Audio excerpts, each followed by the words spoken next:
তো শিক্ষার্থী বন্ধুরা, আমরা আজকে শিখবো কমন জেন্ডার সম্পর্কে। চলুন কয়েক সেকেন্ডে শিখে ফেলি। তো শিক্ষার্থী বন্ধুরা, আপনারা দেখতে পাচ্ছেন কমন জেন্ডার এর বাংলা হলো উভয় লিঙ্গ। উভয় লিঙ্গ এটাকে আরবিতে বলা হয় মুস্তারাক। আল মুস্তারাক।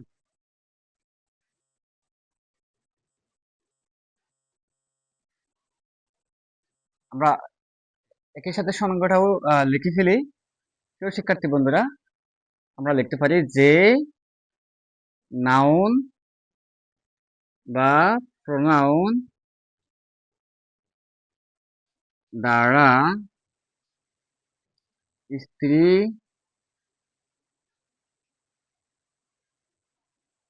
বা পুরুষ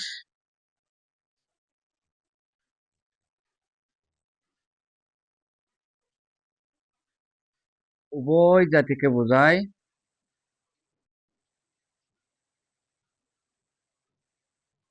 বোঝায় তাকে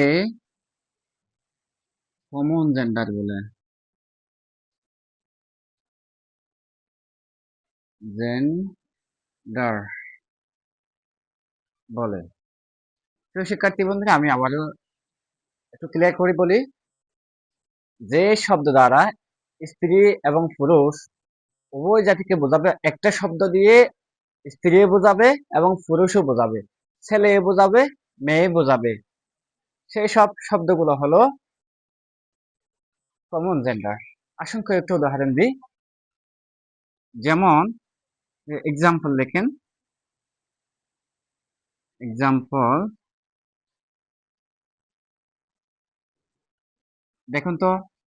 চাইল্ড, শিশু। চাইল্ড মানে কি বলতো বন্ধুরা? শিশু। যে শিশু মানে এটা মেয়েও হতে পারে, ছেলেও হতে পারে।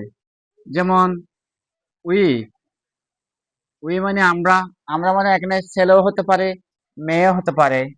যেমন দে, তারা, তারা মানে ছেলেও হতে পারে, মেয়েও হতে পারে। স্টুডেন্ট, এটা ছাত্র হতে পারে, ছাত্রীও হতে পারে। যেমন ফ্রেন্ড, ফ্রেন্ড মানে বন্ধু বা বান্ধবী, উভয়টাই হতে পারে।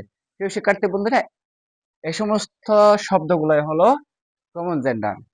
আমি আবার বলছি, যে শব্দ দ্বারা স্ত্রী এবং পুরুষ উভয় জাতিকে বোঝায় তাকে বলা হয় কমন জেন্ডার। আশা করি বন্ধুরা আপনারা বুঝতে পেরেছেন। এ সম্পর্কে আরো বিস্তারিত জানতে জামাল একাডেমি ফেসবুক পেজটি ফলো করে আমাদের সাথে থাকুন। ধন্যবাদ।